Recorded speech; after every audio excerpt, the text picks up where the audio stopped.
Hello guys, तर आपण आज बनवत आहोत चिकन करी. बघा, मसाले बारीक करून घेतले आहे लगेच. बस चिकन आणलं, चिकन धुवून घेतलं आहे, गॅस लावून पॅन ठेवला, तेल टाकलं मस्तपैकी भरपूर सारं, जिऱ्याचे थोडे दाणे टाकून कांदा बघा कसा नाचत आहे तेलामध्ये. बस कांदा फ्राय झाला, लगेचच त्याच्यामध्ये लसूण जिरं खोबरं हे टाकून सगळं मिक्स करून असं मस्त लाल लाल सर होऊ दिलं.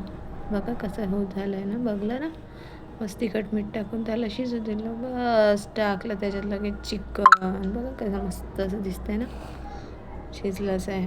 बस थोडं ना माझ्याकडे एव्हरेस्टचा मसाला तर तोही टाकून दिला. मग असं वाटत आहे माझे पोरं तर थांबतच नाही, होऊ देत नाही भाजी.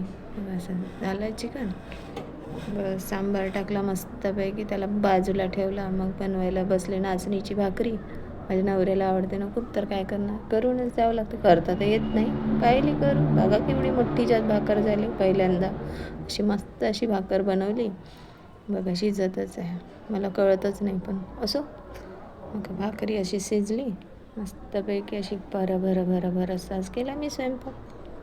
कळेच नाही मला काय झालं, तर हाताला चक्की बसवली होती की काय. तर बघा नाचणीची अशी भाकरी, निंबू कांदा मीठ भात, असं मस्त असं जेवण. बघा झाली की नाही मस्तपैकी चिकन करी तयार. या